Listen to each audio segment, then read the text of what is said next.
Okay, all right. It's live, and the setting is different because we are in Montego Bay. I would say sunny Montego Bay, but it's nighttime right now. It's actually 9 o'clock here, 7 o'clock LA time.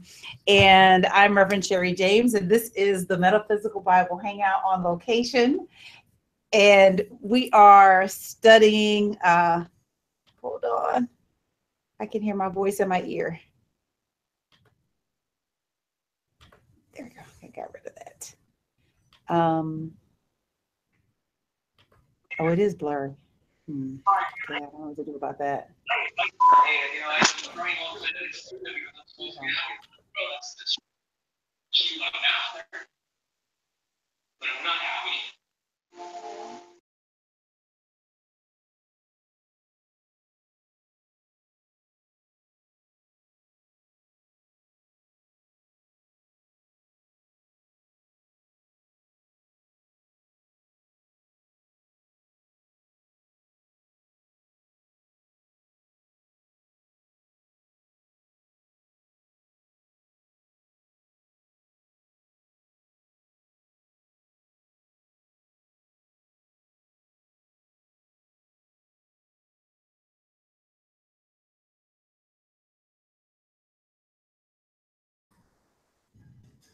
Mercy.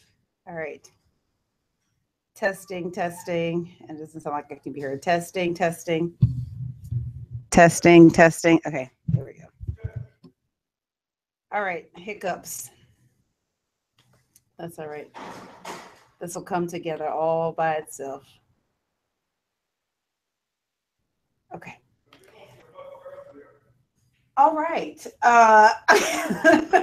I'm so not used to people being here. I had no idea I was gonna completely mess up like this, but we're here, and I want to go ahead and get started because I've already lost a little bit of time. So my first question to everybody, because we're talking about the laws of cause and effect, is do you believe that you can create your experience, and why or why not? And that's for you guys in person as well as online. Do you believe that you can create your experience? Why or why not? I do. Yeah. I believe that. And why do you say that? Because our experience is dictated by the things that we do. Sometimes I use, for example, I had a cousin who used to tell me, I'm going to be a nurse practitioner. Mm-hmm. And she never went to nursing school. Mm-hmm. And I would say, well, when are you going to nursing school? Because you have to go to nursing school and be a nurse before you can go to nurse practitioner school and be a nurse practitioner. And she said, I'm going to wait till my kids get older. And she died just a couple of years ago. Wow. And so she didn't create that experience to be a nurse practitioner like she told me she was going to be. Right. It's just a small example, but whatever you say you're going to do, whatever experience you want to create, you have to take. You got to do something. Yes. Okay. Anybody else? Do you believe? Where are you on the spectrum of like believing that you can create your experience? Yeah, you do. You do create your own experience. It's based on what you believe, because what you believe, you ultimately either draw to yourself or you will create through your own actions to make that belief come true.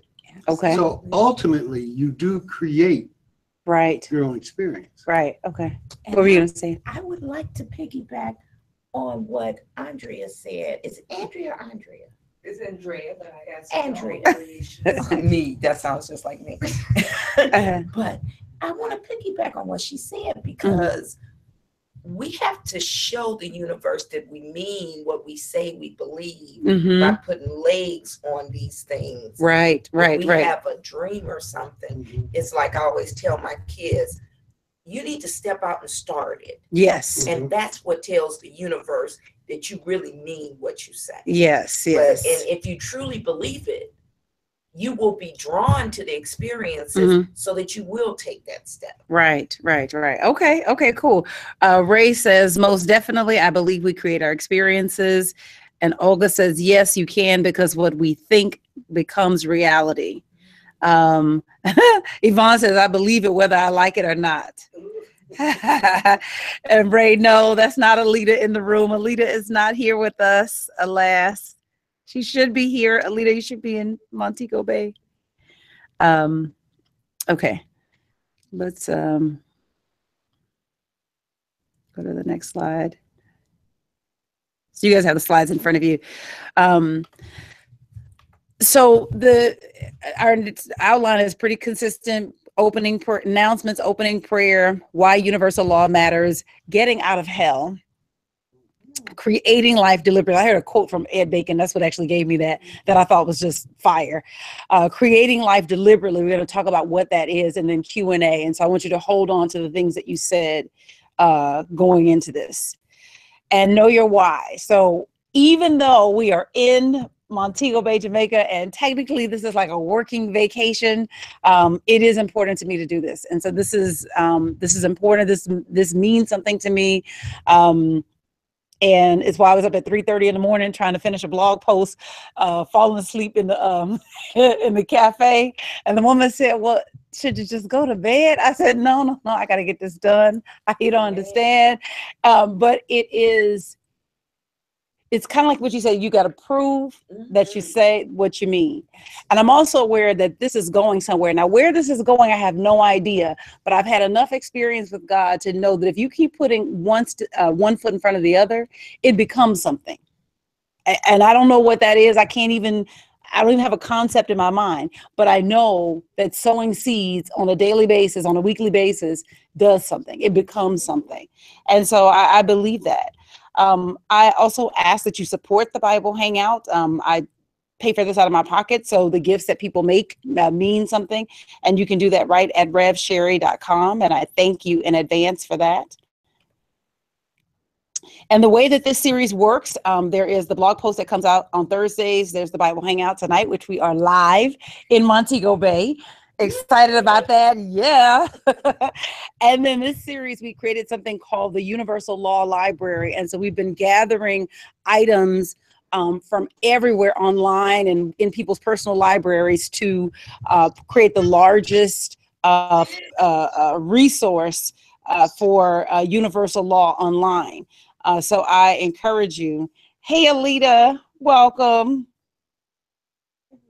I know everybody's been looking for you, Alita. Everybody's looking for you here in Montego Bay. So you can go online and you can get information on that. If you are on my email newsletter, you can actually get free access to the Universal Law Library. Next month, at the end of the month, I'll be speaking at Unity Church of Tidewater, which is in Virginia Beach, Virginia. It's the Metaphysical Bible Gathering that I'll be a part of, and this is the second year. My book is out. My book is in the bookstore. Yes, God. And so, and the request that I'm asking is that if you guys would leave a review of the book, because it helps people, and I want an honest review. So whatever you feel about it, however it lands with you, please leave a review on Amazon. It means something as far as, I know when I get ready to buy something, I read the reviews on Amazon. And so when you leave a review, it makes a difference. It means that okay, this is a book that people are thinking about, and it'll help people decide, is this for me or is it something I need to pass on? The scripture for this series is, "Do not think that I have come to abolish the law. I have come not to abolish, but to fulfill." And that's Matthew 5:17. And so let's just take a moment to just relax, to just be in this space. The newness of having people in the room with me, which is just delicious. I want to thank God for that. I want to express my deep, abiding appreciation. It actually was a vision that I had for 2017 to have live audiences for the Bible Hangout. So I want to thank God for first fruits of that prayer. And that I know that what is coming is some type of in-person experience, and I want to just give thanks and praise for that, for the evidence of this. This is the first fruits of that dream or that idea coming to pass.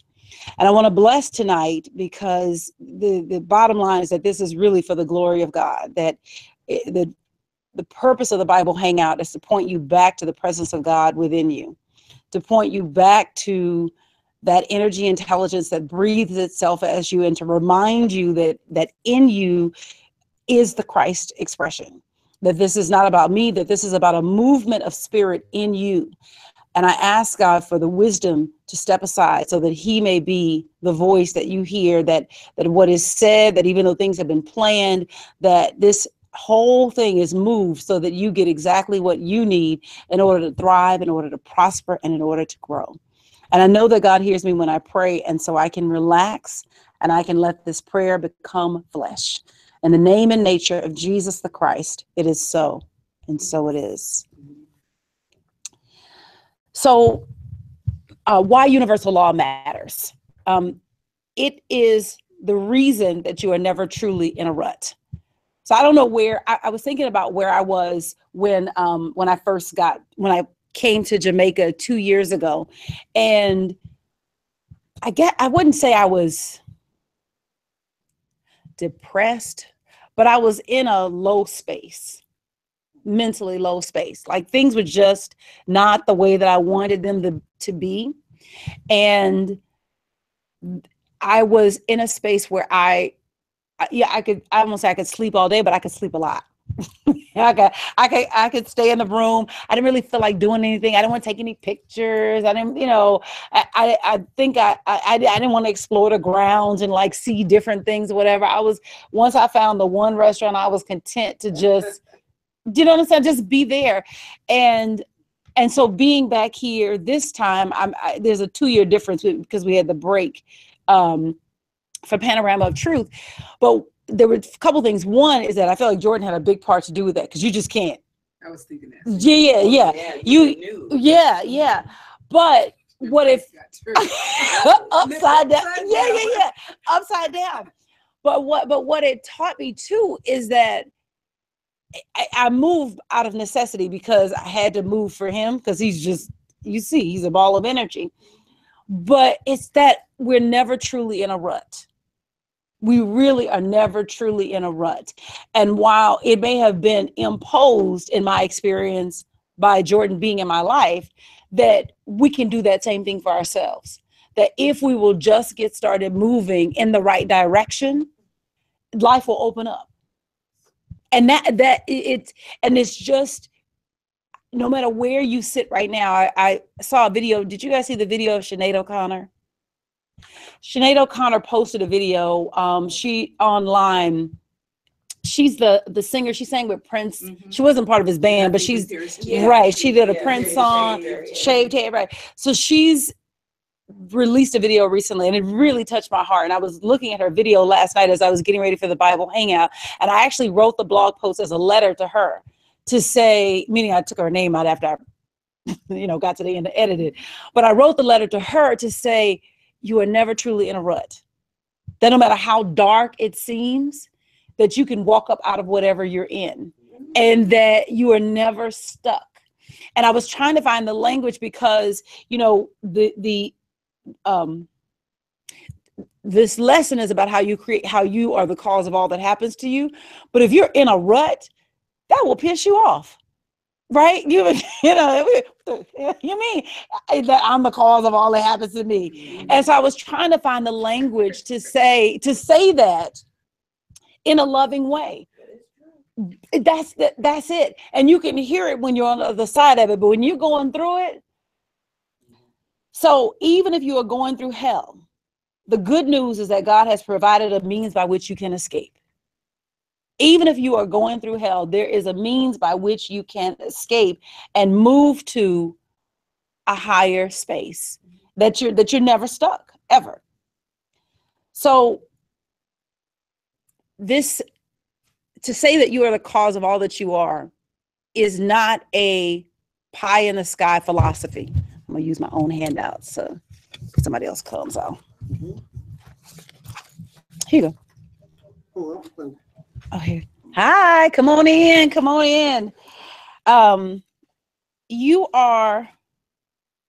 It does not mean, and I think this is where everybody sort of gets off track and gets upset. Can you give her one of those?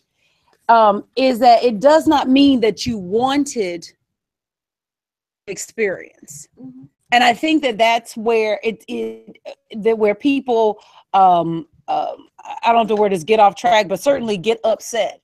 because it seems like you're saying, well, that baby wanted to be abused or that mom wanted to be battered. That's not what this is about.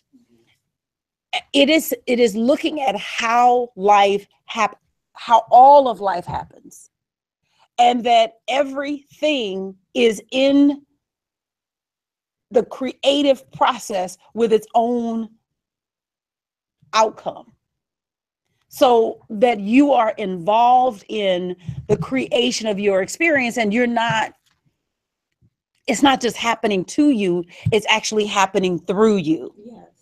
And so you don't have to, it's not about blame, because the challenge with blame is that blame paralyzes. You know, when I blame you for something, then all effort stops, because it says that it's not my responsibility, it's your responsibility. Have you ever worked with someone and you said, well, why didn't you do X, Y, and Z? And then they start telling you what somebody else didn't do. You know, and they're like, I can't deal with what somebody else didn't do. That has nothing to do. We're trying to deal with your behavior. Children are wonderful for that. You know, right. You know, well, she didn't. And it's like, well, wait a minute, what does that have to do with anything? I think my mom was telling me a story about asking my nephews to like do the dishes, and they started talking about why my niece didn't do the dishes. And it's like, wait. But we carry those patterns into adulthood. They don't stop.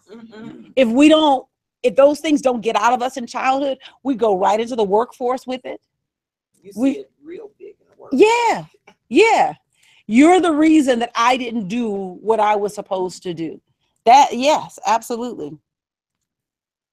Let me check for comments. Yvonne says, that's my daughter. I think that's everybody's child. I don't know if there is a child that would, we'd be shocked. That's really what happened. Hold on, I'm just checking for comments here. Oh, thank you, Beverly. It's gorgeous.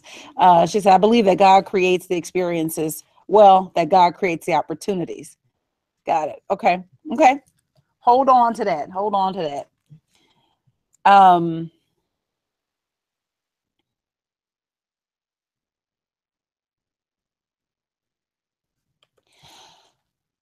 So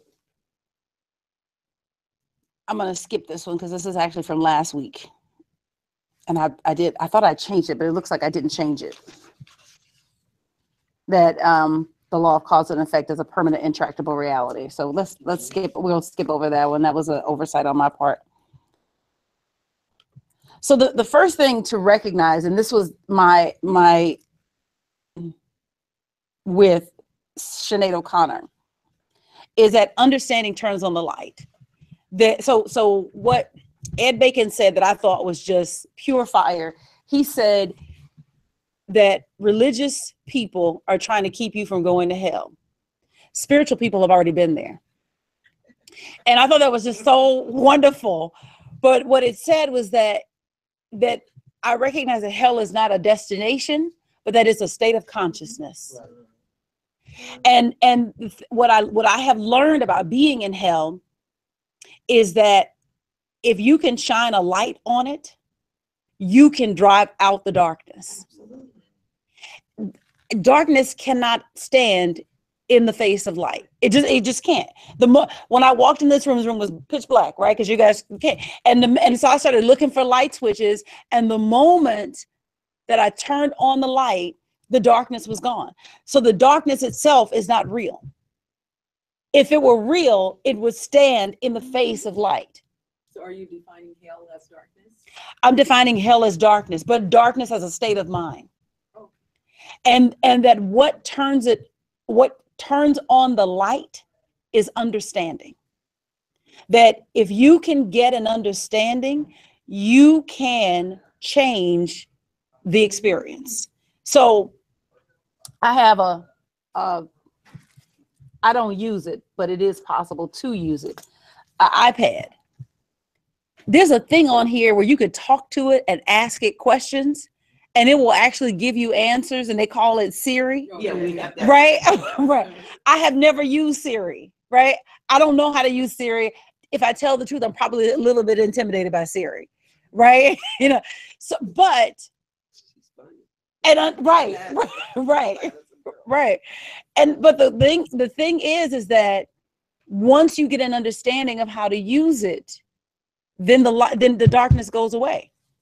It no longer has the intimidation. It no longer has the scary factor or whatever was scary about it. Do you know? And it's like that in every aspect of your experience. That once you get an understanding of what is involved, then its power to vex you goes away. It flat out goes out the window. And so what I wrote on the slide is that every rut disappears under the light of understanding. That under the light of understanding, every rut goes away. And it's almost as if the light fills the rut so that you may walk out of it. And so whenever you feel yourself somewhere stuck, then that's your clue that I've got something that I don't understand. I'm here. Right. And so that was my conversation with Sinead, my imaginary conversation, because I don't know if this, who knows, somebody might know her and get the Bible Hangout to her. But that was my conversation with her, was that I know it looks so bad right now. And she shared that she's dealing with mental illness, and she's not getting any help from her family. And she just feels so alone. And I've been in that space, not with mental illness, but certainly with feeling alone, feeling like it's just me and I ain't got nobody to help me. And when you're in that space, if you can remember that I just need a little understanding will make the thing clear. A little understanding will make this seeming rut disappear. And so wherever you sit, whatever wall you keep bumping up against, if you keep bumping up against a financial wall, you keep bumping up against a health wall, or bumping up against a relationship wall, or whatever wall you keep bumping up against, if you can hold on to the idea that there's just something that I don't understand. And so I can begin to ask then for an understanding. I know what to pray for. Give me some understanding about what's happening. Help me see myself. Help me see what it is that I'm doing that's keeping this alive, that's making this happen, right? And so what I've learned is that it's understanding the law of cause and effect. And when you really get how life is put together, that we are the cause of our own experience, it changes everything. Life literally gets better. Literally gets better. And so this is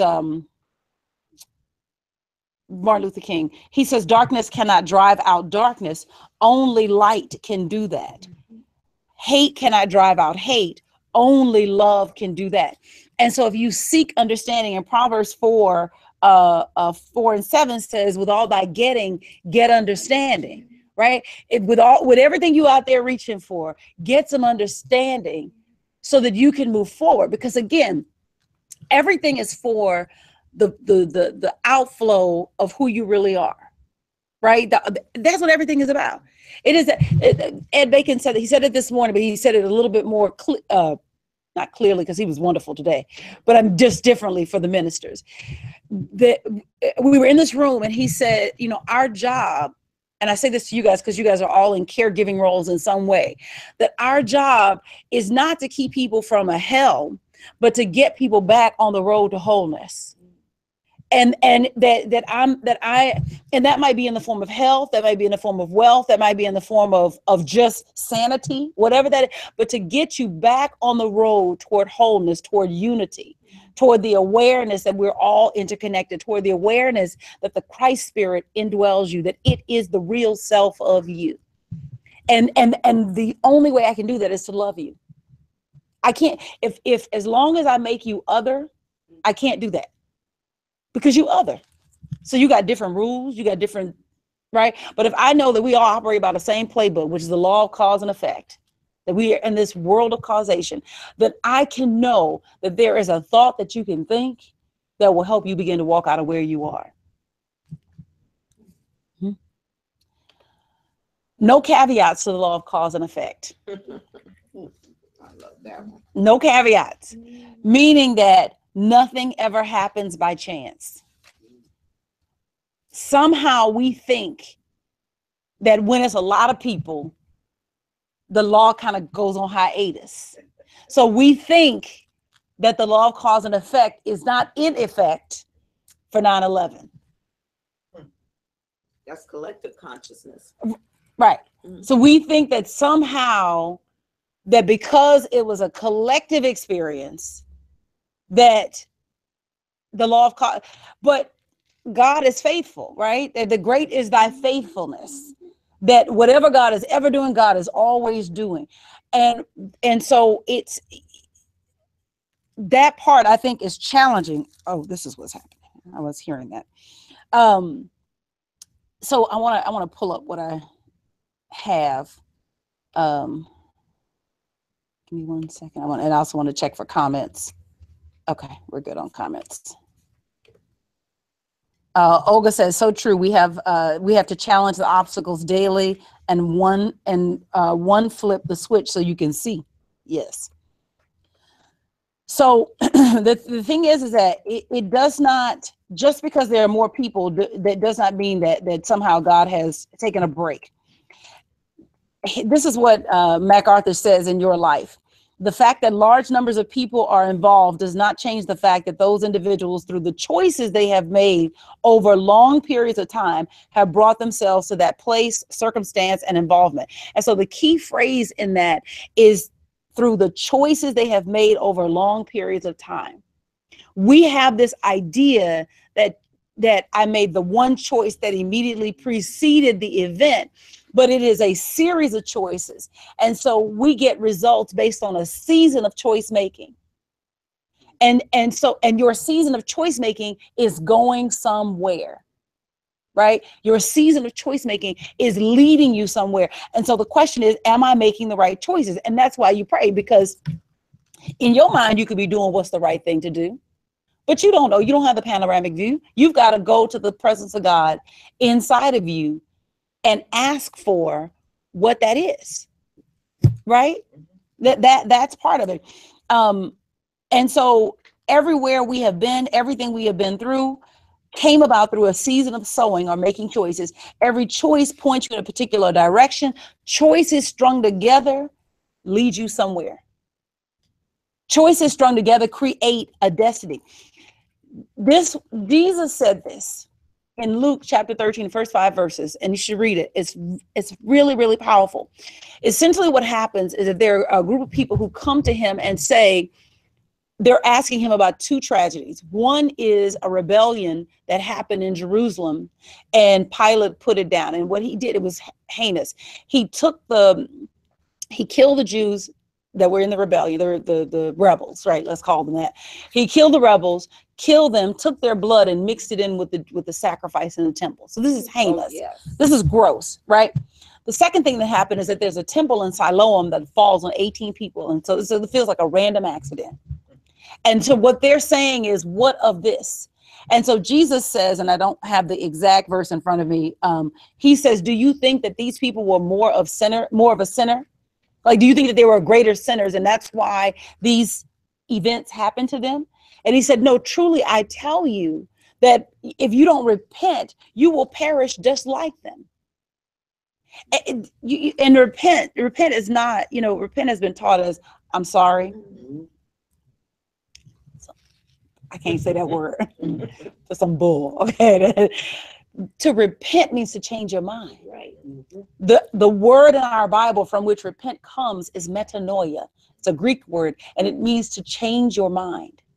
And so when Jesus is saying repent, or you will perish just like them, he is saying change your mind, change the way that you are thinking, change the choices that you are making, because they chose their way into that experience. Every rebel didn't die. Every Black Panther didn't die. Every Black person stopped by a cop didn't die. That's getting deep. That's deep, man. Change your choice. It's a vibration. you guys were in the thing earlier when Ed Bacon talked about that feel Yes. of anxiety. Yes. And the rabbi said, I got to get up and walk to the back of the courtroom because, and as I walked, the anxiety began to fall down. Our communities, right? We want to help our people. Our communities are in a vibration of anxiety. They're in a vibration of lack. They're in a vibration of don't have. And so this is why you got when you got to be prayed up, because when you walk in there, you get involved with that. Something that Oprah said, but she's not the first person I've heard say it, is that when she gets ready to go into a prison to interview someone or to go into an environment that is not of the highest caliber, meaning in terms of the thinking that's happening there, is that she will bathe herself in the white light of the Christ. That she will simply sit and just, because she's interviewed people on death row, killers, things, right? And so she will bathe herself, because you are responsible for protecting there are no caveats to the law of cause and effect. This is making a mess here. Okay, I'll take this off. There are no caveats to the law of cause and effect. And so the choices, then what happens is that I get next to you, and the choices you make and the choices I make influence each other.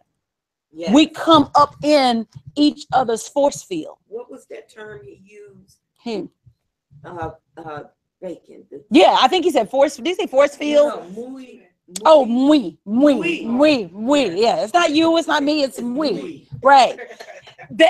Right, because we start to touch one another. That's why they tell you that you figure out the 5 folk you spend the most time with, and you the average of those 5 folk. So last night I said, wait a minute, a cotton picking minute. So I was headed out, and I said, I'm gonna go sit with these married folk over here. Because I'm calling some in, okay? But my point being is that you are the average of the people that you spend the most time with. And there is a becoming. We got one more. I can give you that one. And okay, great. All right. Let me check for comments, and then we're going to keep moving. Phyllis says, caring giving is my new niche as a health coach. I'm looking forward to bringing wholeness in the lives of caregivers. That should be caregiving. Yes. Got it.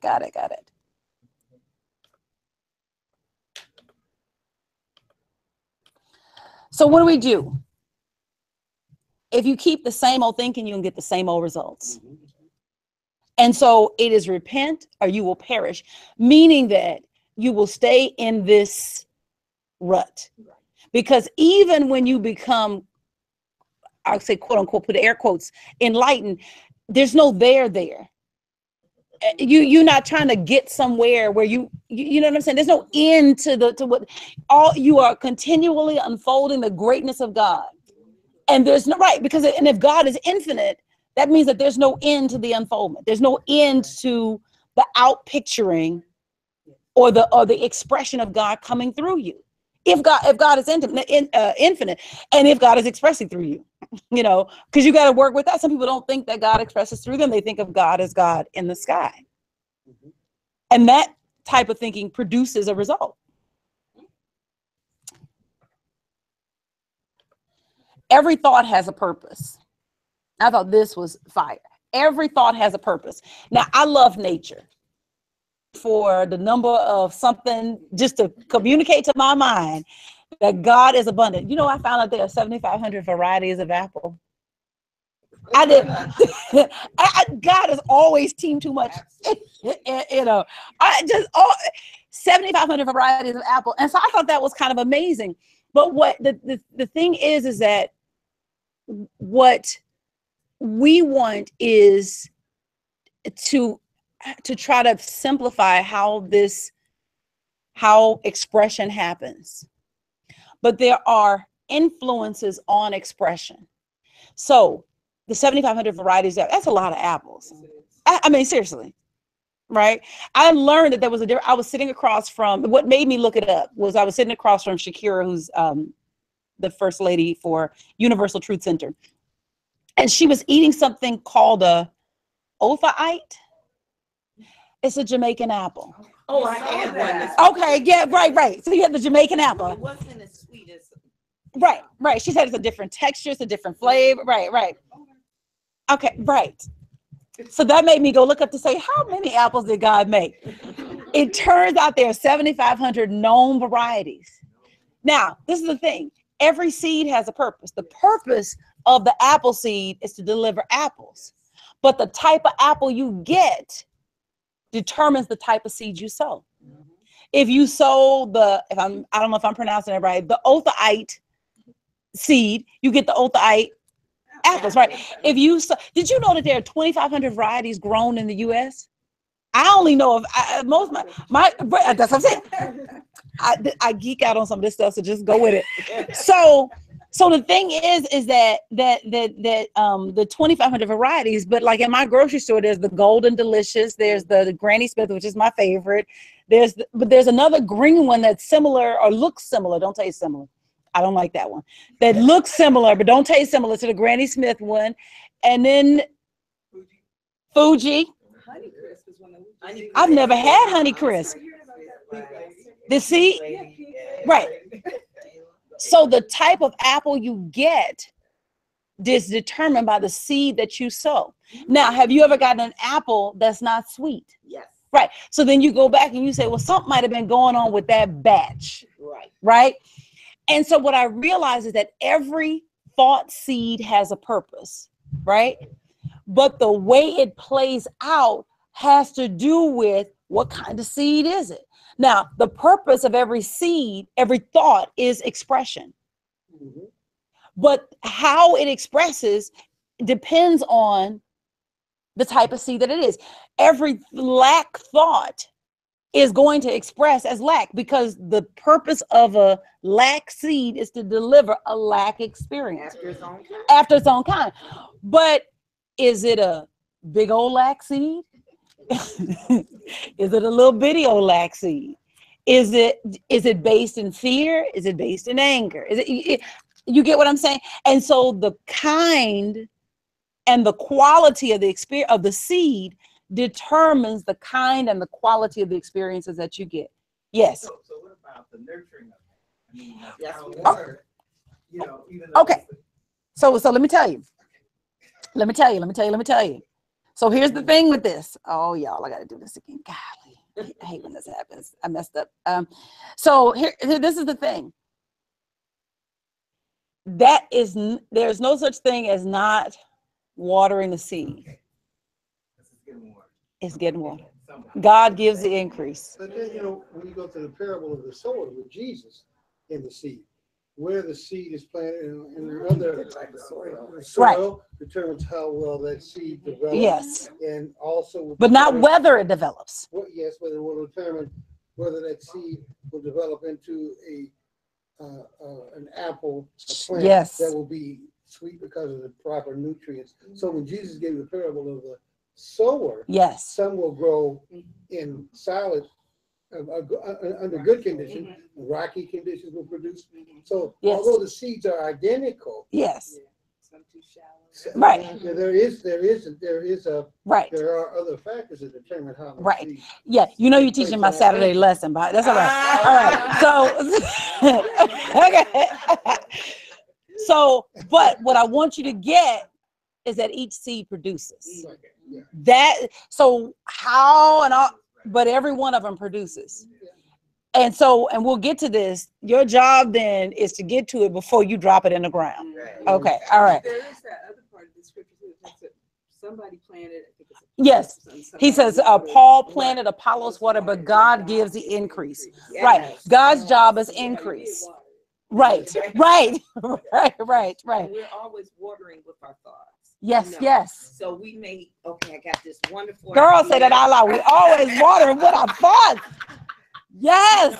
I got this idea. I want to do this thing, but I don't know if I can do it. Yes. And that's still watering. Yes. Not the water you want. Not the water. Yes. is that dirty water that they That's right. Yeah, are you watering your plants with the Flint, Michigan? Yeah. No diss to Michigan, but you get the word picture. You talking about you planting seeds of plenty, watering it with tainted water. Conditions matter. The condition of your thoughts matter. Yes. Sometimes you will plant and start thinking in a different direction. Yes. And so you're not even there when the harvest comes. You planted plenty, but you packed up and moved to Lackville. So your good is coming. The harvest, because the thing is, this is the thing about God. God is exact. And when I tell you painstakingly exact, often what happens is that we don't have patience. And this is really the faith part, right? Is that give me the faith to sit still, to wait, right? I don't want to be like the virgins that didn't come with enough oil. I want to be like the ones that came prepared to wait. That's why the Isaiah says, teach me, Lord, how to wait. Yes. Right? Teach me how to wait on you. They that wait on the Lord. It's like we make a lot of this like microwave culture. You know, we want everything fast, but I don't think anything is different. That's why we got Bible verses that tell us to wait. I don't think this is new. You know, I don't think there's anything new under the sun. I think they were just as impatient as we are. But spiritual maturity says this is going somewhere. This is going somewhere. So I've been showing up on Thursday nights. This is going somewhere. The question is where? I don't know that, but Paul planted, Apollos watered, God gives the increase. Now, when the increase comes, we want to trace it back to the one thing that happened right before the expression. But it's a series of choices. And we're building consciousness. Always building consciousness. Always building consciousness. And so to understand your experience, you got to study the kind of seed. Malcolm X said, if you want to understand the flower, study the seed. So if you want to understand what's happening in your experience, study the seed, study your thinking. What am I thinking all day? Where's my head all day? You know, I'd had an experience. I wear these and I don't take these off and I don't care if they match or not. So they if you see me say, what in the heck does she have on purple with orange? Or it doesn't really matter. I'll tell you, I can be in a formal, like full on formal. And because what had happened was, so we do these campaigns at Up Church, right? We do these campaigns at Up Church. I better put the camera on so they can see it online. I remember you talking about those people. Yes. So we did this campaign at Up Church. And so these are the bracelets, y'all. They say, I am love and I am abundant. So the first one we did, we made these and they were part of our Lenten experience. And I said, and I was doing my affirmation. I said, I'm going to do 50 times every hour on hour from 10 a.m. to 10 p.m. And so every time I set my little clock and it would go off and I would say, and if I were in a group, like I had a board meeting and I would just say it quietly to myself, counting to myself while the meeting is going on. Well, what happened was that weekend, which is probably, I think, the first weekend, I was sitting in the board meeting and I had a check coming into my personal account that had not cleared. And I was afraid that there was a check that was going to touch the account that was going to then overdraft. And I was concerned that they weren't going to meet up and kiss. You see that high five where you miss, you know, I was worried that was going to happen. So what happened was that this was in the back of my mind, but because I was doing the affirmations and I was feeling bad at the end of the day, because what I noticed is that at the end of every hour, I kept having to lift myself back up because I was so concerned about this working out for me financially. But what it taught me when I actually stepped back from the experience was that very often, the only reason I even noticed the worry and the anxiety is because I was doing the affirmations. And I think so many times, like if I had not been doing the affirmations, it just would have been this low grade anxiety in the background, coloring and characterizing the weekend, the dirty water. That girl, The Flint Or water. like a virus in the background of your computer. Yes. Just running in the background. And the only reason I noticed it is because I was doing these affirmations. That's why I don't take these bracelets off. Because I wanted, it's not about matching clothes. This is about consciousness. So the thing is that so many times our thinking, we have all of this thinking that's beneath the surface of our awareness. And we're not even aware of the thoughts that we're carrying in our heads. And so we want only the thoughts that we are consciously aware of to create our experience. But that's not how it works. And excuse me, science tells us that the average person thinks between 40,000 and 60,000 thoughts in a day, most of which we're not aware of. And so the thing is that by the end of the day, by the end of every day that ends with the word day, you have planted some kind of garden. Absolutely. That's it. You have planted some kind of garden.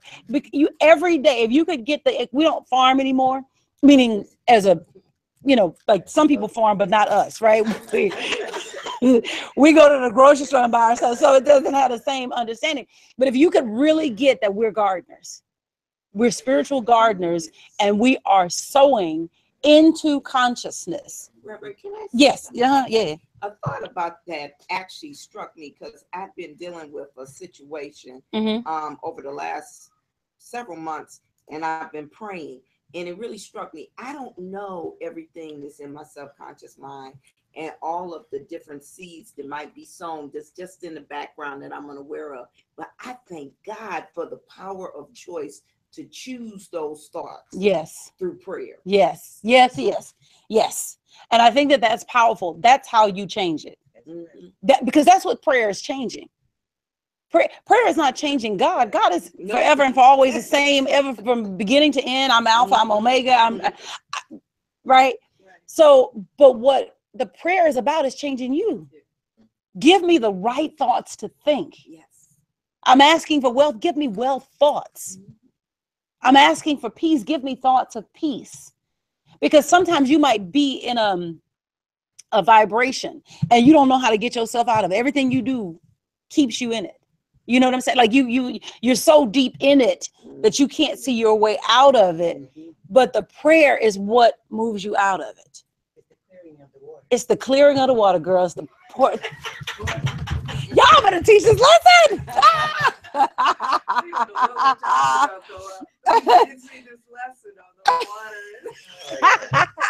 But I'm telling you, it is. We have so much ability. We have so much ability and this is why we have to get this, because there's some little girl in the hood or in the wherever that is never going to hear it unless it comes out of my mouth or comes out of your mouth. Absolutely. Do you know what I mean? You would think this is not new. This is not a new teaching. But when I heard Mary Tumpkin teach it, see, my first teacher was Tony Robbins, right? But it was Mary Tumpkin that opened her mouth in Chicago in 1998, shifted my whole experience. You get what I'm saying? Absolutely. So it matters who brings the message, and it's so important that we take it seriously and be intentional about it, because people are watching. They watch what you do, and they watch you act. And they see you when you don't think they see you. That's why you gotta watch yourself. You think you just doing something, and they saw you. That's like Moses. He kills the Egyptian, that right? And then he goes and tries to tell somebody. It's like, well, wait, hold up, partner. I saw you kill that dude the other day. And he was like, oh, right. God, you're trying to tell me what to do. I saw you. They watching y'all. They were children, but not just that, our peers, everybody. And what I appreciate about Reverend Mary, and this is what people said, maybe a year after her transition, or a little bit after, not quite a year. And I had the distinct pleasure of speaking at the women's retreat, which was awesome, because when I was a Mary Tumpkin groupie, I showed up wherever she was. Wherever she was, I was there. period. And so they said they're going to Marco Island, then I'm going to Marco Island. They said they were going to the Keys, I'm going to the Keys. They were cruising Aruba, I was on the ship. Okay. No, I have no idea what she thought of that, but I didn't care. I didn't care because that woman could teach, and she changed my whole life. Oh, but how? Yes, that had to broaden your mind. So yeah, much. I was like 20 something. I mean, I was the kid in all of this, and so I was just going around, and my whole thing was I want to sit at the feet of the masters, and I want to study, and so wherever they were going, I was on the ship, the boat, the plane. Yeah, and I'm telling you, so. The first women's retreat after she made her transition, I got invited as a speaker. So it was really a full circle moment, right? And it was so wonderful. But I was listening to people's stories about her, and what they talked about was her integrity. And I don't remember who said this. It may have been Myra, but I don't remember exactly. But somebody said, I just trusted her. And then that's when I learned the story of UTC building their own building. That they had the business manager, somebody had stole the money, and Mary told me, well, we build it anyway. Get out there with the bricks. Mary building. If you had to see, yeah, Mary Tumpkin with a hammer and some spackle. So that people are watching. People are watching, and this community is relatively small now. But I think it means something that people like Ed Bacon, when we think about consciousness, came into this community this time. We've been here. Ain't nobody new to this. I've been in this almost 20 years. I know, right? Ain't nobody new to this. But something is stirring in the waters. Yeah, y'all kind of knew. Yeah. I met you, what, 3 years? It might have been a little bit long. Yeah. However long the Bible Hangout. Yeah, yes. Metaphysical Bible. Are you serious? Yeah. Yeah. Wow. I'm like she was with Mary. Where we going? We're going on the ship. I'm on the ship. I'm telling you, I did it. I promise to God I did it. Right. Wow. Right. So the thing is that the waters are stirring. The waters are stirring. And the thing is that the seeds that we have been sowing are germinating. Right? And there's a thing that happens under the ground when the seed gets enough water and enough light and enough of all the things, it then breaks open. I don't think that it's any accident that the people who are here now, who are coming in saying, y'all are wonderful. It feels so good here. I'm like, well, we knew that. We've been doing this. He said, sign me up, right? Yes, he did. But I want you to get that I want you to think, this always touches my heart. This teaching is for everybody. But I think that there's something special that it landed with us. It came through Aristotle, St. Augustine, Origen, right? Martin Luther, right? This idea of the consciousness of brother so-and-so, brother Jonathan, or brother Jerome, whatever his name was. This consciousness of the presence of God within. Meister Eckhart, right? Ralph Waldo Emerson, Henry David Thoreau, Mary Baker Eddy, Emma Curtis Hopkins, right? Charles, and it landed with us. Shaniqua and Taniqua and come on. That means something, y'all.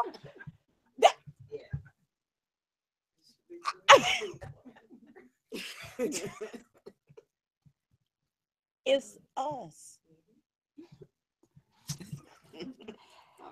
All right.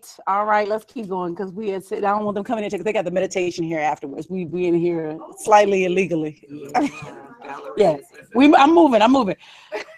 Purpose does not suggest inevitability. People will tell you, well, everything happens for a reason, but underneath that is you had to go through it. And I want you to get that purpose does not mean inevitability. It does not mean that you had to go through a certain experience because, again, you go back to the apple seed. Well, what kind of apple did you get? Well, I got the Fuji apple. Well, then you planted a Fuji seed, baby, right? Well, what kind of experience did you get? Well, I got the Boncus of the Conkus. Well, then you planted a Boncus of the Conkus seed. I mean, that's just how it goes, right? If it's there, the seed preceded it. And so what you have to begin to do is change the seeds, change the thoughts, right? And we draw our lessons in life according to the beliefs that we hold about ourselves and others. So if you change your beliefs, you change the experiences that you have to go through.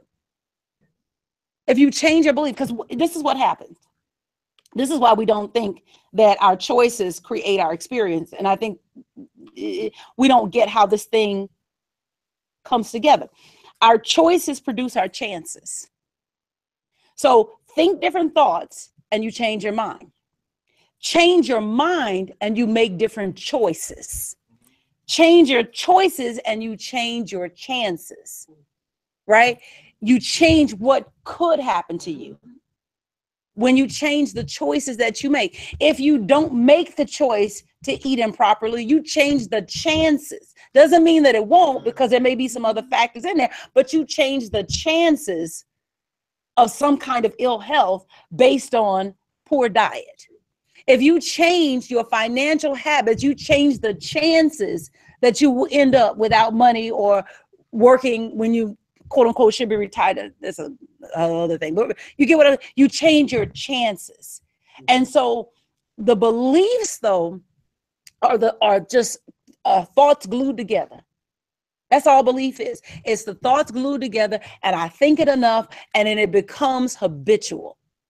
And the mind loves a habit. The brain is a habit-seeking organ. It's always looking for a habit to form, because it's looking for not the path of least resistance, but it's looking for it's efficient. Yes. Right. So once it learns to think a certain way, it always wants to think that way because it's efficient. It's tiring to change your thinking because it's too many factors to keep in your mind. So this is how the brain works, right?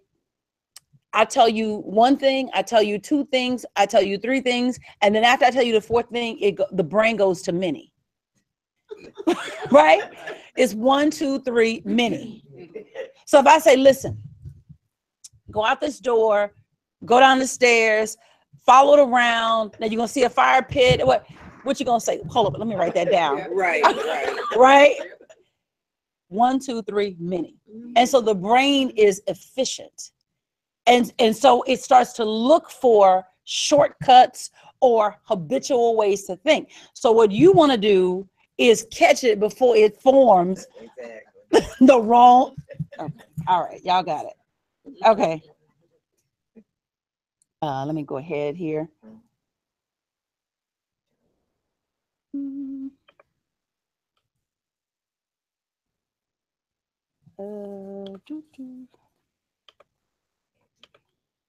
So challenge yourself. Really don't believe that anything had to be. To really, really throw that thought out the window. To let go of that idea. That is a consciousness that does not understand how life is put together. If it is to be, it is up to me. And I can change my chances by changing my choices. If I choose something different, I open up an entirely different spectrum. Just a different way to say, repent or you will perish just like the rest. And this is Luke 13, chapter 13, verse 5. It's a powerful story. And when and we gloss over it like Jesus didn't say it. Okay, so now I want you to work with a partner. Share where in your life you have felt results were beyond your control. You can do 3s, 2s. Find a partner. Online. Where in your life have you felt that results were beyond your control? That's 60 seconds.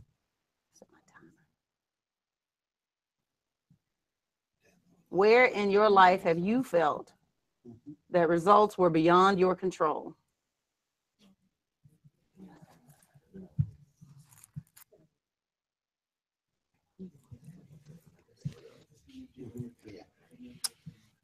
All right, anybody want to share? When my mom got ALS. When your mom got ALS. So, yeah. My mom passed. Yes. That's another thing. That felt like Because that. it was a long illness. Okay. Yes. We were going to say. experience as an administrator in a large school district, Yes. I felt like there was like, oh, Right. totally beyond my control. Right. Okay. Anybody else? Yeah, just the experience I had as a child was very horrific experience, and I definitely felt like it was beyond my control. And so then hearing, hopefully it's still recording. I think it's recording. Phyllis says she lost me.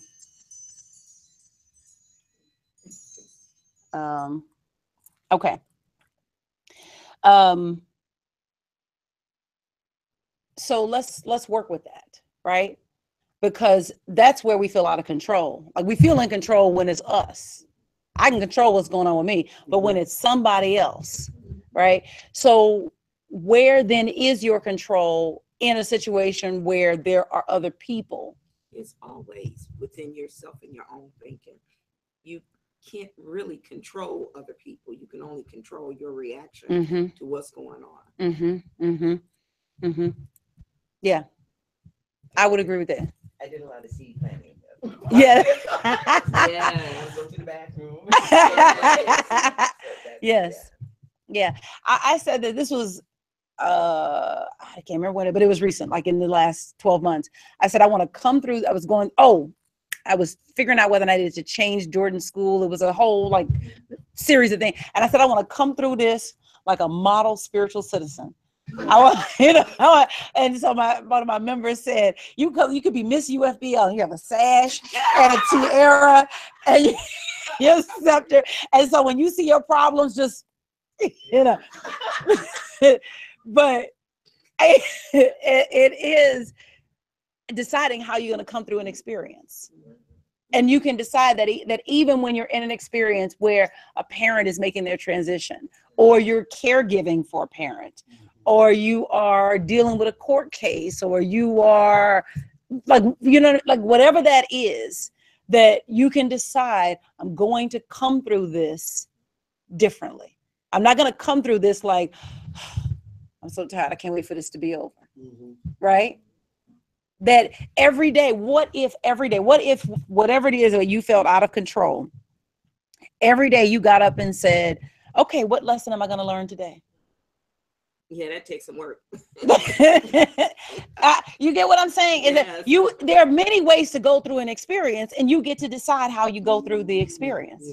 Yeah, it was good in that we all, not just me, got to really take care of her, and she was a good mom. Took really good care of us, and we got to take good care of her. And at one point she said, I don't like it when my baby has to take care of me. So the youngest, I said, it's an honor and a privilege to take care of you. Yes. And you have taken such good care of you. Yes, I love that. So it was good in that. I mean, if she had to go, everybody has to go. Yes, you don't get out of this place alive. Right. It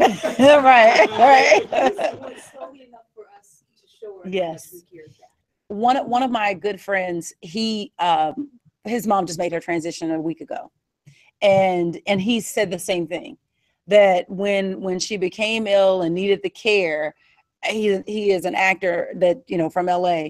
It was nothing. Of course, I'm going home to help my mom, and relocated back to the South, and basically was with her, and going to the doctor's appointments, and even though it wasn't the easiest thing, right? Because it's still, she's showing up the way that she's showing up, and he's showing up the way that he's showing up, but there was this gratefulness that I was there to be able to care and to give that.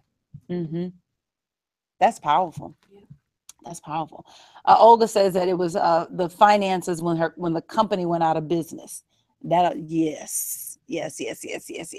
I guess the thing to hold on to is that we never stop planting seeds. That's really it. It's not like it turns off because we're in the midst of a crisis. That the law is ongoing, that it's perpetual.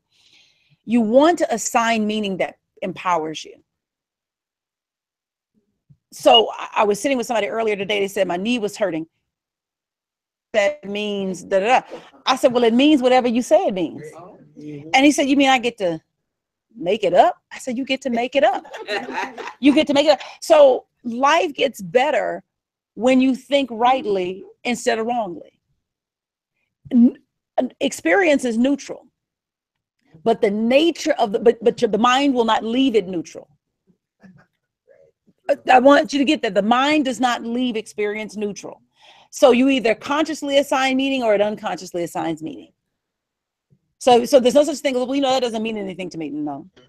You just may not be aware or be willing to admit, right? So the thing is what you want to do is to consciously assign meaning to the things that happen to you and assign a meaning that empowers you. Assign a meaning that's going to move you forward instead of holding you back. And so if you assign a meaning that says, well, my knee is hurting because, well, that's what happens. You get old and right. As opposed to that, right, yes, I felt that. Right, there you go. That's it. I gotta go to Andrea so that she Yes. James says, count it all joy when you fall into various trials, right? Because we have this naming power, right? So you want to name it what you want it to become. Because whatever you call it, it's going to become that for you. And so if you say, I'm in this situation so that I went through this experience so that the mind does not leave new experiences neutral. What you have to do is consciously assign meaning to them and make sure you choose a meaning that's empowering, because whatever you call it, it's going to become that experience for you. And so, again, all we're doing right now is talking about how we work the law of cause and effect to show that we are at cause. So we go through an experience. So it's like you said, that I got the opportunity to give back to my mom some of what she gave to me.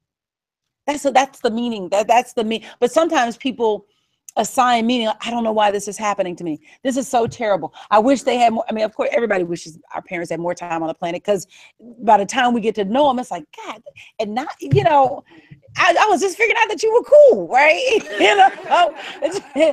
And you get to know them as a person. Like some parents, you only know they're always a parent, and then something happens that brings you together and you get to know them as a person. You're like, oh my God, this is a human being. And then life happens, right? They make that transition. It's like, okay, but I was just getting to know you. So of course that, but the thing is that you could say, I'm so glad I got the chance to know my dad as a person, as opposed to dad. I'm so glad I got to know my mom, as a person instead of just mom. Or if you go through a car accident, I'm so glad that I had that experience because it taught me mindfulness. Or absolutely, you get what I'm saying? Like whatever it is, this is what, again, as I'm telling you, nothing new under the sun. They had problems with this too. Count it all joy when you fall into various trials, whatever, because what's happening is that it's building your ability to see good. It's building that patience, right? And so you want to see every experience in the light of your expansion. Absolutely. This came because it's drawing this quality out of me. And if you will wake up with whatever it is that you face and say, well, what are we learning today? What did you come to teach me, court case? Right? What did you come to teach me, extra weight? Right? What'd you come to teach me? If it's there, again, purpose and meaning are not the same thing. A fat thought produces a fat experience, but that does not determine the meaning.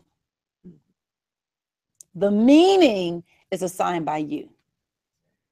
And I get to decide, well, I added this extra weight so that I could know myself as beautiful no matter where I am. Oh, that's good.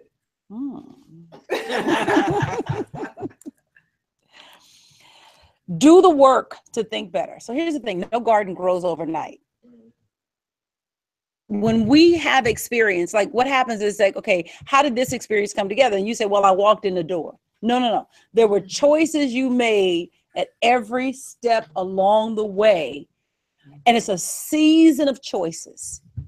that then produce the experience. So no experience comes about by a single choice.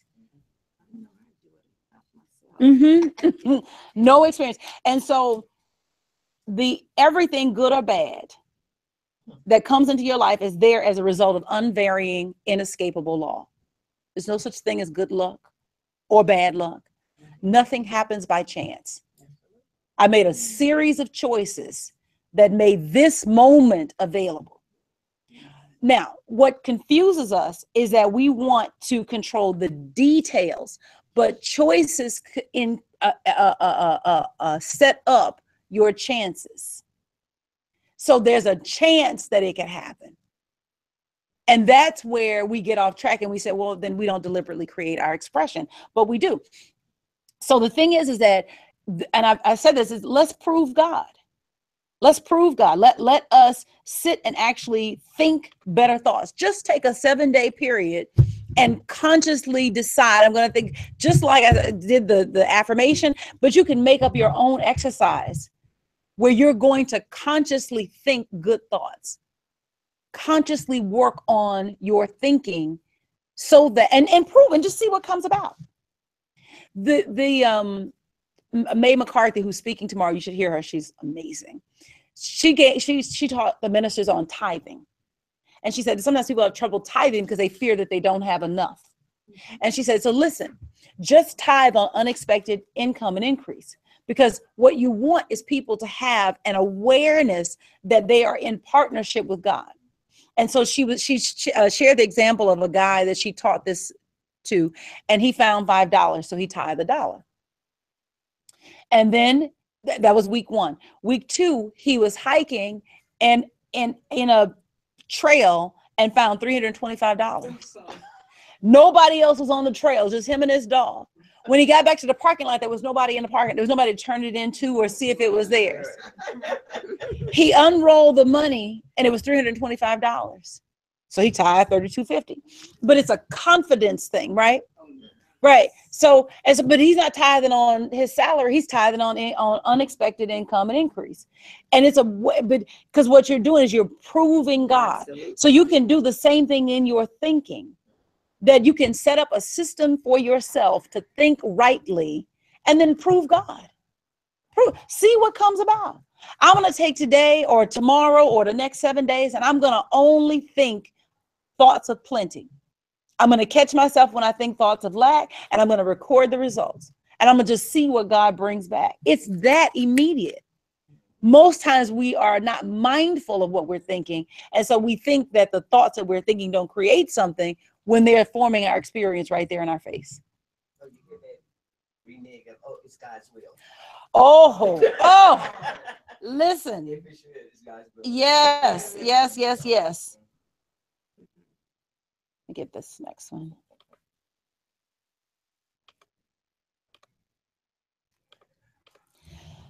Your job happens before the seeds get planted. This is what we were talking about earlier. So like a gardener, you do have a part to play. And I want you to know that you're always playing your role. Okay, so there's no moment when you're not playing your role. It's just whether you do it consciously or unconsciously. So you want to give attention to your thoughts, your purposes, your aims, and your desires, because all 4 of those things influence the kind and the quality of seed that gets planted in the ground. There's no course correction once the seed is in the ground. If you need oranges, but you plant apples, I can't help you. Because once it's in the ground,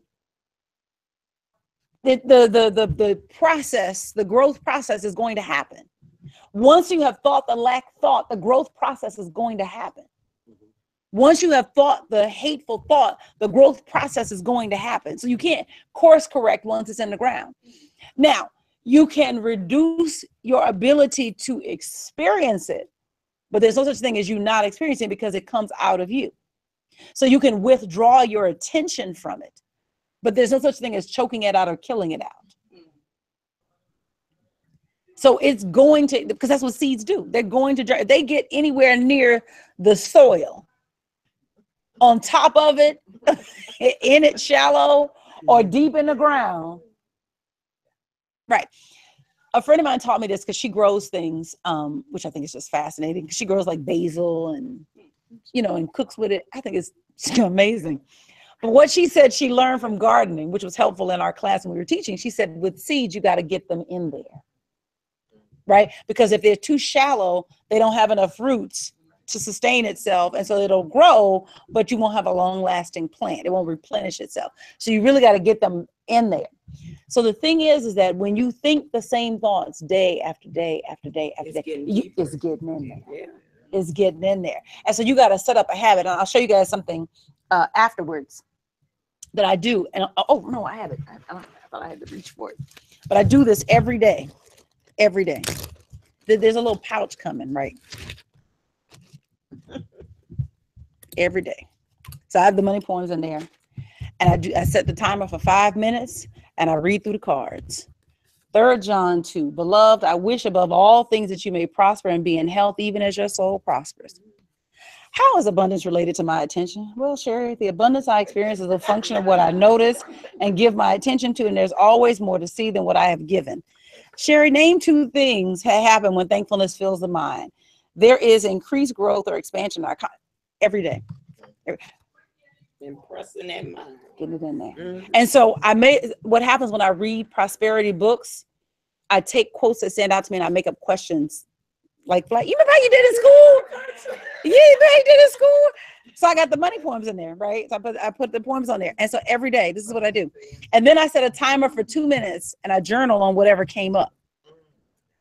Right? Because I'm getting it in there because I'm making an impression. Yes. I'm making an impression, right? That you got to do the work to think better. You got to do the work to get the seeds in the soil. Sure, the question and answer then is deepening it more because you ask the question. Then you've got to process the answer. Yes.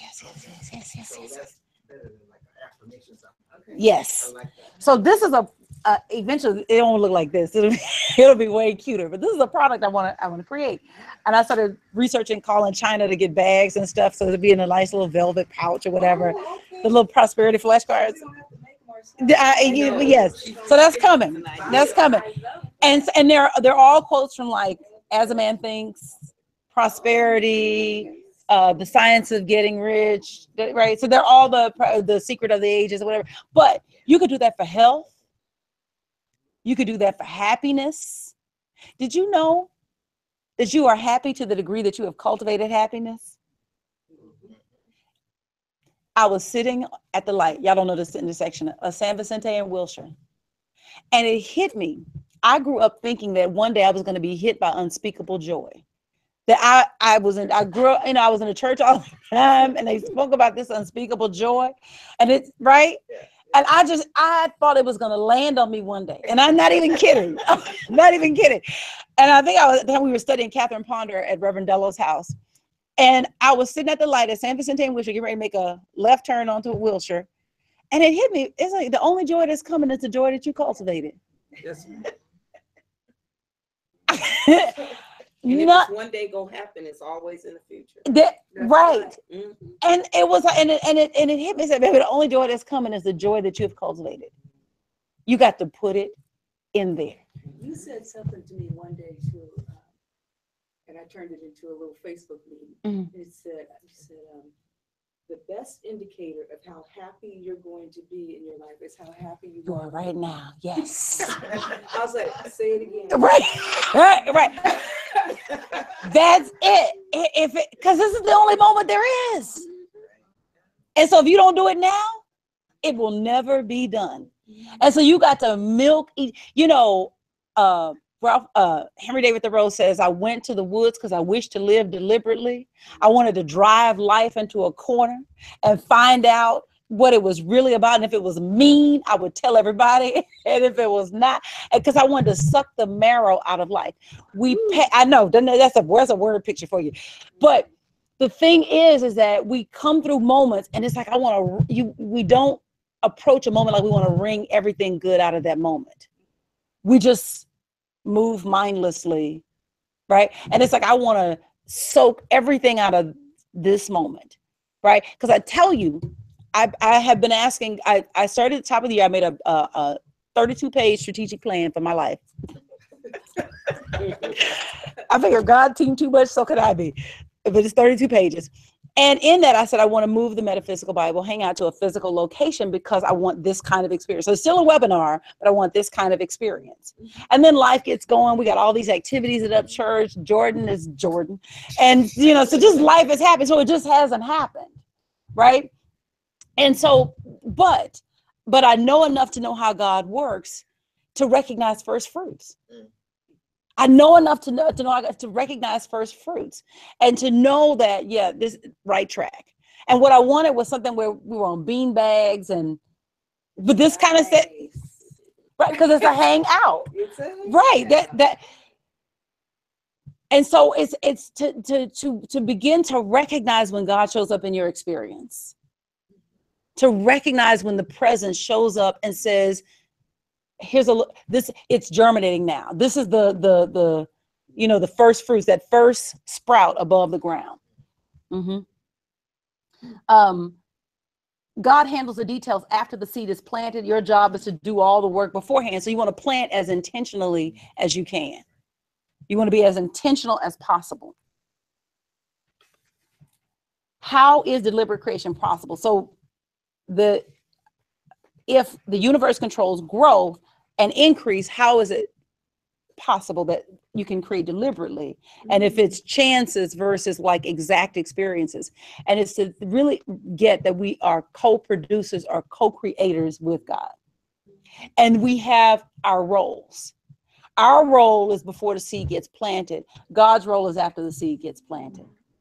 And everything that we're experiencing is after the seeds that have already been planted. And so what we have to be mindful of is to not reproduce the same stuff. So sometimes when things come up, we want to feel frustrated that something is happening the way that it's happening.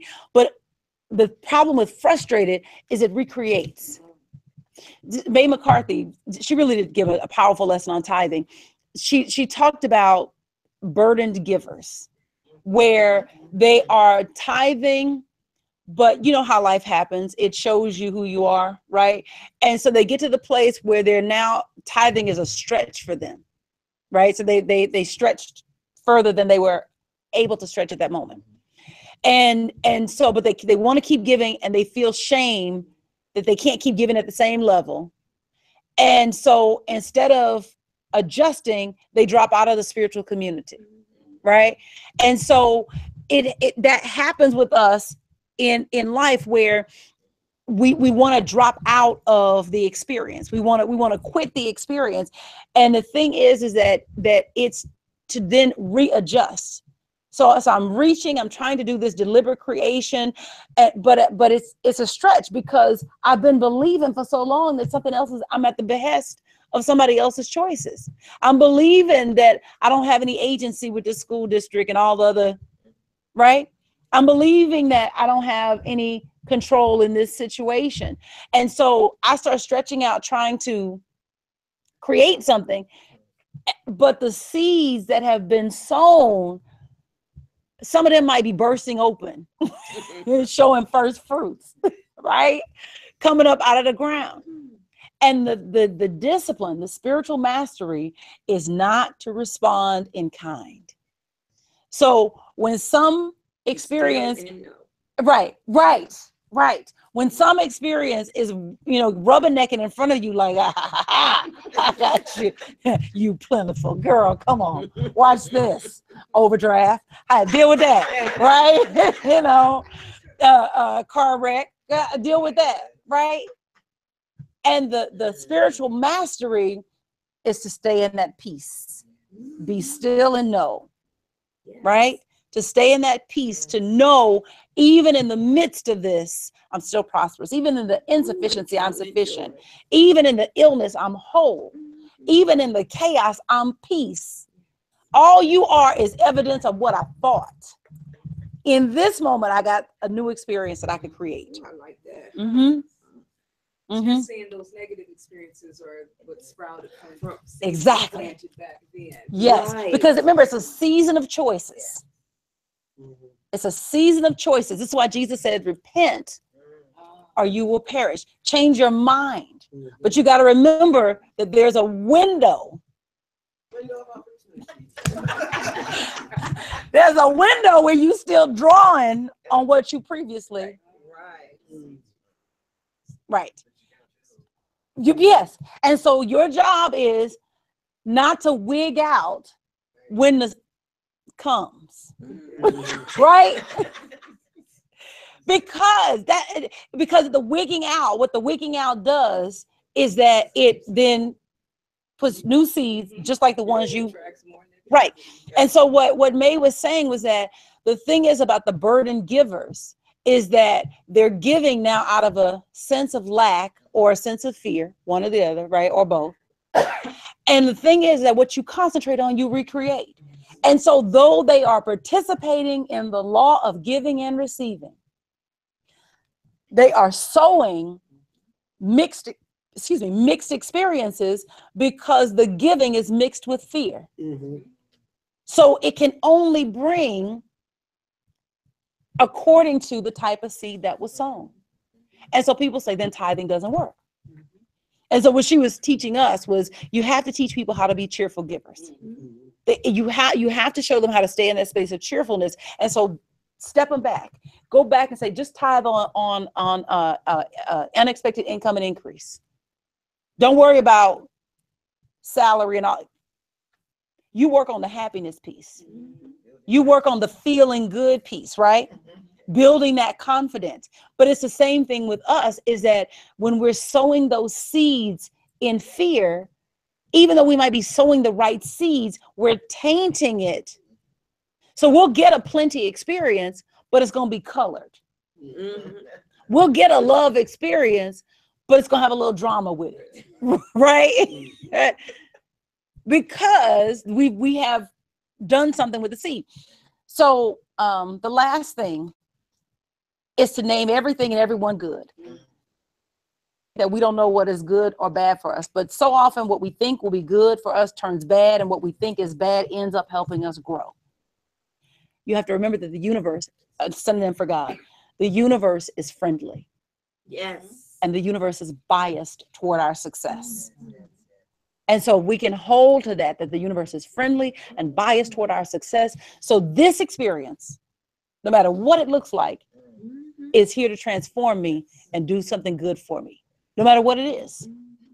If it's to teach me mindfulness, if it's to teach me thoughtfulness, if it's to help me develop some patience. You know, sometimes you ask God to help you develop patience and he gives you a long line at the grocery store. Right? Because how else do you develop? You don't develop patience without having to be patient. Right? It doesn't happen. You got to have it. It would be nice if you could, you know, like Trinity from the Matrix, you know, she download the training, like, okay, you know, I know how to fly the plane. That doesn't, no. Okay, we don't quite work like that in this universe. We've got to actually go through the experience that then cultivates it inside of us. And so when you name everything good and everyone good, then that's the work. And you got to challenge yourself, because again, you get people, you know, people are the problem, right? People, if it wasn't for those people, life would just be better. I better check. Yvonne says, I like the fact of working on happiness and joyfulness first and not focus on the percentage. Yes. Yes, yes, yes, yes, yes. I'm sure I have other comments. Hang on for a second, guys. Oh, Joe says, when I became disabled. Yes, girl. This is when we're talking about helplessness, beyond your control. And Janice, hi, Janice from Houston. She says, during a court case. Oh, Janice knows my mama.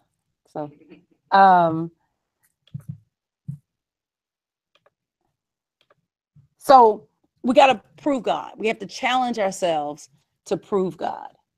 Challenge ourselves to think the right thought, think the best thoughts that we know how to think, feel the best feelings that we know how to feel, and then catch ourselves. I was in a rut. This was mentally, but not long, but for a few hours, and I was feeling some kind of way about some stuff that was happening, and I was like, hold up. and I got me some Destiny's Child and put on Survivor and put it on repeat and shook all that in it because I was listening to the gospel music and that was making me sadder and sadder. I was like, oh, hell no. So I got some good music, some good like kicking butt and taking names music, right? So you got to do what you got to do to get yourself out of that. Don't let yourself sit in that space. Do what you have to do to move out of that space. A song that I have on repeat now is Survivor. Hi, we're rapping. It's Survivor, Eye of the Tiger. And that's Rising Up, Back on the Streets. Girl, that's a song.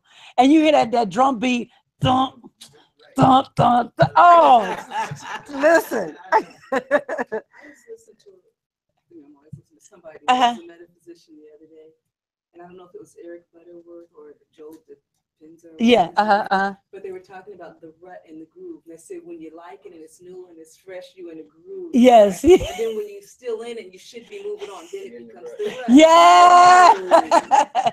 Every groove becomes a rut.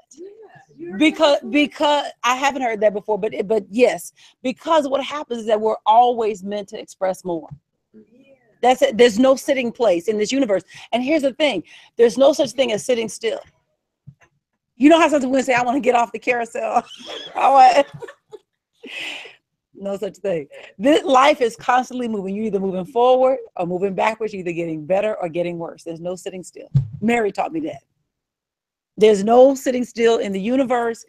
And so you're either thinking right or you're thinking wrong. It's like there's no neutral.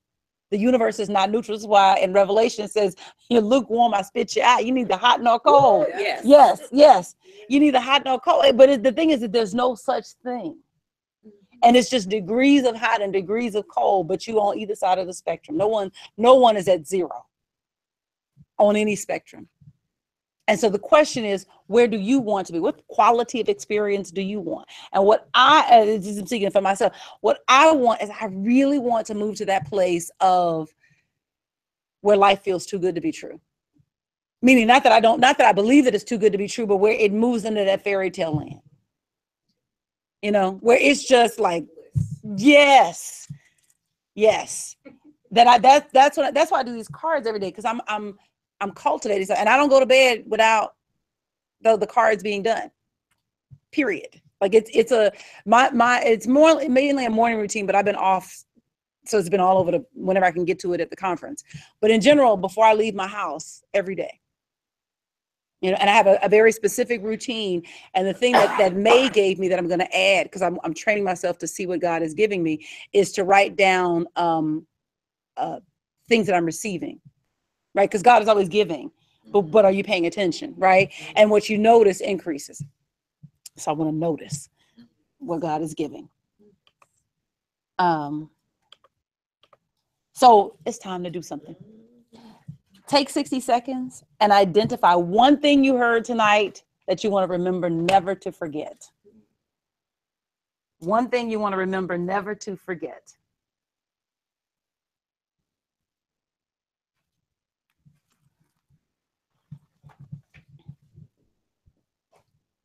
$45 seconds.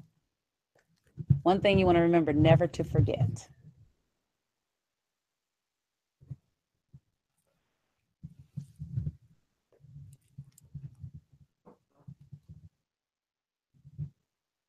Something you want to hold on to, that when I go back home, this one thing I want to make sure that I want to hold on to.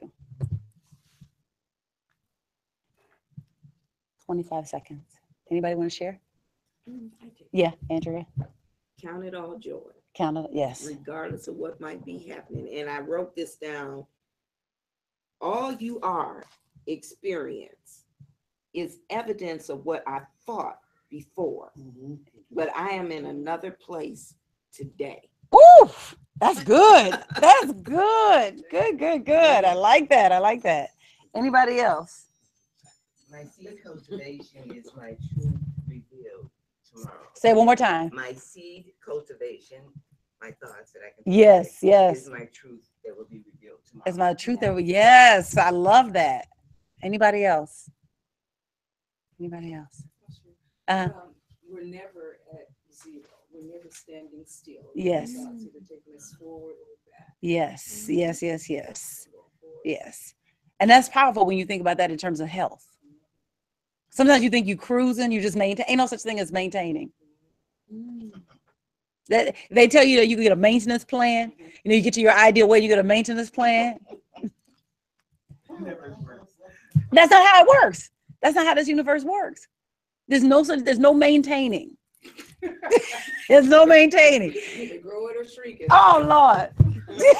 That's it. Yeah, sometimes in In a matter of days. I went to the doctor 1 week and 2 weeks later I went back and there was extra and I said, hold the heck up. I said, I'm not counting that. I'm not counting. And she said, we'll call that shoes. I said, okay, last thing. Oh, wait, I should check what everybody else said. Last thing, find a partner and share 3 things you felt were the most important from tonight's talk that you share with somebody else. 3 things that you feel were the most important. Let me check the comments. Yvonne's, Yvonne, Olga says, prove God. Yvonne says, I'm a co-creator with God. And Olga says, always in partnership with God. Prove God. Yes, yes, yes, yes, yes. Joe said, keep moving forward because there is no standing still. So she picked up on that. And Janice said, cultivate good seed. Eve says, never forget you have power within you. Therefore, cultivate good seed. Yes, yes, yes, yes, yes, yes. Yes. Wonderful. That's what you mean. Right, right. Right. And so that you empower yourself.